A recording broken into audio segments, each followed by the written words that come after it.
हरियाणा में एक अजीब सी परिस्थिति बनी है, और वो बनी है राष्ट्रीय जनता पार्टी के 10-11 साल के राज में। और उसकी पूरी जांच अगर कोई कर सकता ना, जैसे कहते हैं कोई पुलिस की जांच कितनी अच्छी नहीं हो सकती, जितनी सीबीआई की हो सकती है, तो मेरी सीबीआई की जांच इसलिए कि मैं 10 साल उस पार्टी में रहा। और मेरा अपना ये मानना है कि उन्होंने जो एक राजनीति में नया, उनकी मैं ये तो नहीं कहूँगा सत्ता में रहने के लिए, उन्होंने हरियाणा का जो सिस्टम है, जो हमारे रहने सहने का ढंग है, जो हमारी ऐतिहासिक एक पहचान है कि हम भाईचारे के हिसाब से रहते हैं, और उसमें हर बिरादरी के लोग जिस गांव में हैं वो गांव के हिसाब से प्यार मोहब्बत से हैं, वो कहीं उनमें दुराव नहीं है। तो जब कोशिश ये हुई कि हरियाणा में राजनीतिक तौर पे तो हम राज किसी न किसी रूप में बढ़ा गए, चाहे धर्म के नाम से बढ़ाया हो, चाहे उस समय जो हालात थे देश के कांग्रेस के, वो कांग्रेस के पक्ष में इतने नहीं थे, वो बात हुई हो, तो राज उन्होंने 2014 में बनाया। लेकिन उसको रखने के लिए आगे तक जो हथियार, राजनीतिक हथियार इस्तेमाल किए हैं, वो बहुत भयंकर है। और भयंकर मैं इसलिए कह रहा हूँ कि अगर भाईचारे पे कोई, ठीक है, वोटों के हिसाब से कोई कहीं वोट दे दे, वो नहीं, बड़ी बात नहीं होती कोई, लेकिन उन्होंने कोशिश ये की कि जात पात के नाम से समाज को बांटो, और फिर एक पक्ष जो तुम्हारे साथ खड़ा रहेगा वो इसलिए खड़ा रहेगा कि दूसरा पक्ष और तुम्हारी आपस में इतने भेदभाव और इतनी दूरियां बढ़ जाए कि वो पूरे तौर पे परमानेंट काम आपका राजनीतिक ताकत का रखने का हो। तो ब्रजेंद्र सिंह, अब वैसे तो मेरे बेटे का नाम और मेरा नाम मिला है ना, तो कई जगह उसकी जय बोलते हैं तो आधे ने सोचते हैं वीरेंद्र सिंह के बोलते होंगे। तो इसलिए गांधी जी जैसे कह रहे थे, ब्रजेंद्र सिंह कह रहे थे, लेकिन आधा ने जो भी सुनता होगा कि वीरेंद्र सिंह की बात है।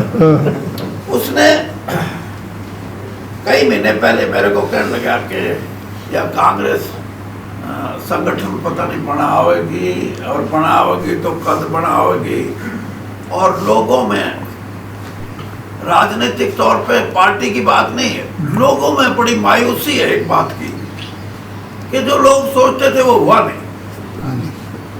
हुआ इसलिए नहीं कि कांग्रेस का 11 साल संगठन है ना हो, और टिकट मांगने वाले जो लोग हैं उनको भी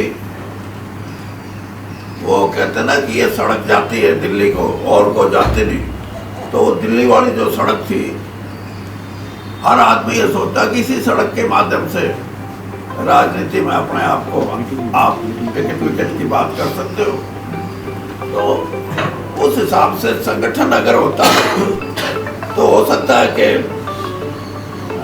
कुछ आदमी ये सोच के कि मैं तो कांग्रेसी हूँ, मैं अध्यक्ष हूँ, मैं सेक्रेटरी हूँ, मैं कार्यकारिणी का सदस्य हूँ, मैं उपाध्यक्ष हूँ, मैं खजांची हूँ, तो बहुत सी संख्या ऐसे लोगों की अपने आप को कांग्रेसी मान के कांग्रेस के पक्ष में खड़ी हो जाती।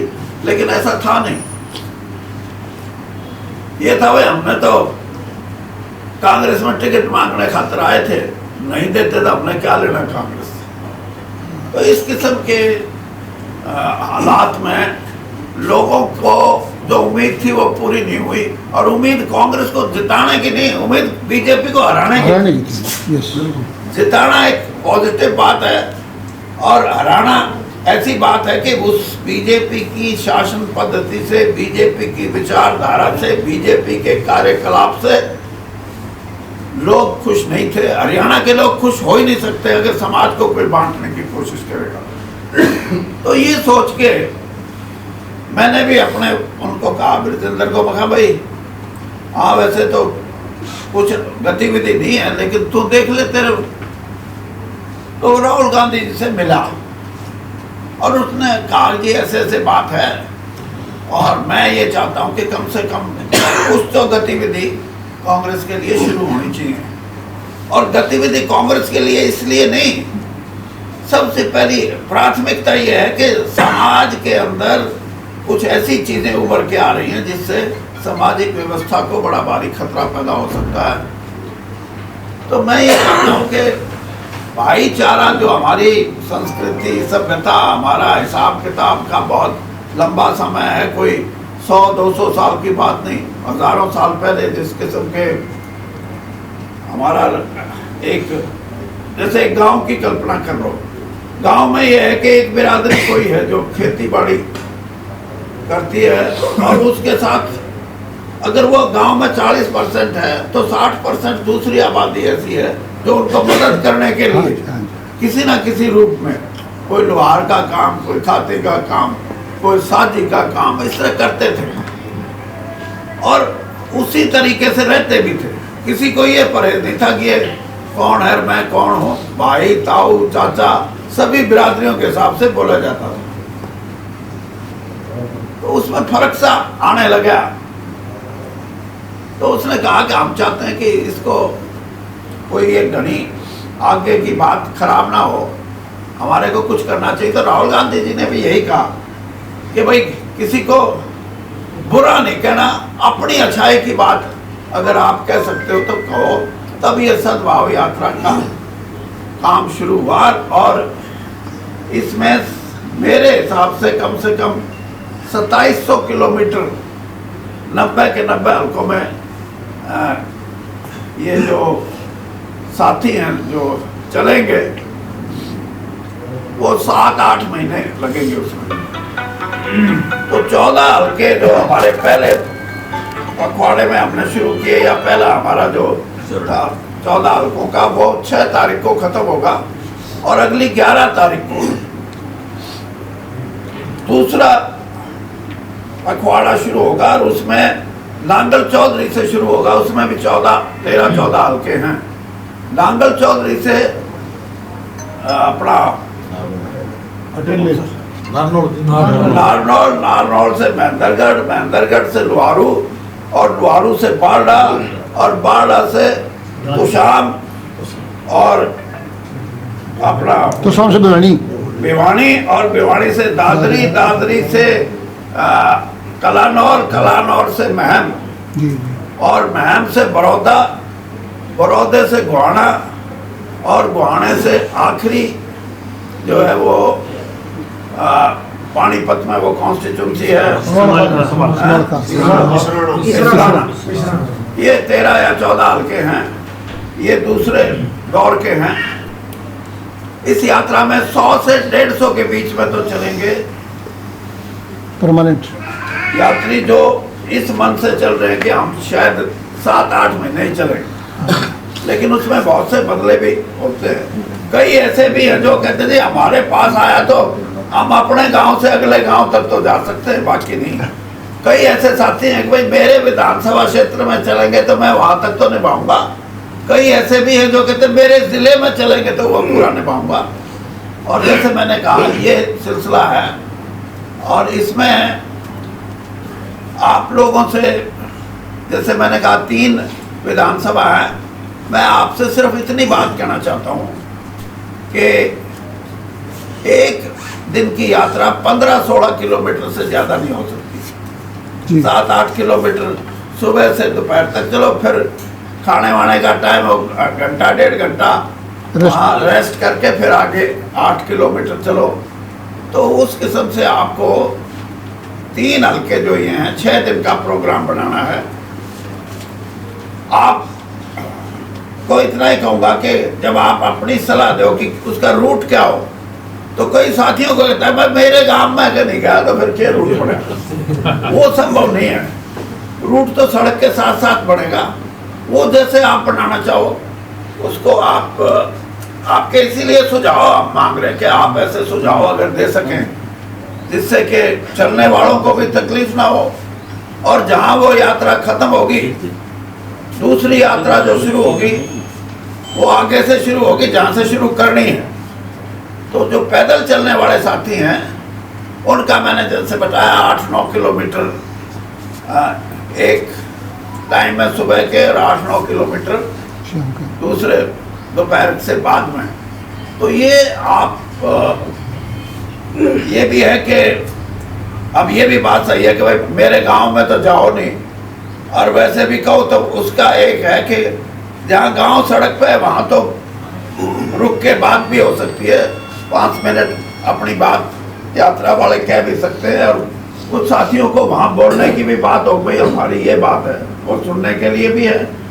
और कुछ ऐसे गांव हैं जो सड़क से 2 किलोमीटर 3 किलोमीटर अंदर है, वो लोग जो हैं वो यहाँ आ सकते हैं सड़क के ऊपर अपना कोई स्टॉल लगा के, और कोई पानी पियाने के बहाने रोक्स को कोई गढ़ाएं शाना हो तो मंच लगा ले।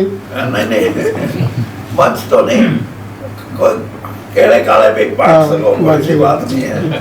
तो मतलब मेरा ये है कि सड़क, लेकिन सड़क भी आपको तय करनी है कि कहाँ से चलोगे कहाँ उसको खत्म करोगे। और आज की जो मीटिंग थी हमारी, वहाँ भी तीनों हलकों का पूरा उन्होंने अपना बढ़ाया कार्यक्रम, और उसमें जैसे आप सारे पूर्व विधायक हैं, मैं भी पूर्व ही हूँ, तो वहाँ भी हमारे 3 पूर्व विधायक थे हमारे साथ, और जिला के प्रधान जो थे पार्टी के वो भी वहाँ थे, महिला कांग्रेस की अध्यक्ष भी जिले की थी, और दूसरे कांग्रेस के कार्यकर्ता भी थे। अब ये अखबार वाले सवाल करेंगे कि वहाँ के तो प्रांतीय अध्यक्ष भी है, वो आए नहीं आए, उनका तो मैं जवाब जब ये पूछेंगे तब। लेकिन मैं आपको इतना जरूर बता दूं कि इस यात्रा का 4-5 ऐसे वर्ग हैं जिनमें बहुत आकर्षण। एक तो जितना बुद्धिजीवी वर्ग है, चाहे इसमें वकील हैं, चाहे उसमें कोई रिटायर्ड अफसर हैं या कर्मचारी हैं, चाहे उसके अंदर कोई ऐसे डॉक्टर हैं, चार्टर्ड अकाउंटेंट हैं, मतलब उन लोगों का इसके लिए बड़ा सकारात्मक सोच है। भाई तुम इसको, इस चीज़ को अगर कर जाओगे तो ये हरियाणा की आने वाली पीढ़ियों के लिए बहुत बड़ी चीज़ होगी, क्योंकि हमारे समाज को कोई भी अगर डिस्टर्ब करना करेगा, पहले तो लगता नहीं आदमियों को, आज नहीं लग रहा है ऐसा, लेकिन जब वो कोई चिंगारी है वो अगर थोड़ी बहुत भी आग में परिवर्तित होगी, फिर बुद्धि काम करना बंद कर देती है और उसके परिणाम बहुत भयानक होते हैं। इसलिए ये इच्छा आपकी भी होगी और हर आदमी की होगी कि इस चीज़ से बचने के लिए हमारे को फिर समाज को एक इकट्ठा जोड़ने का प्रयास करना है।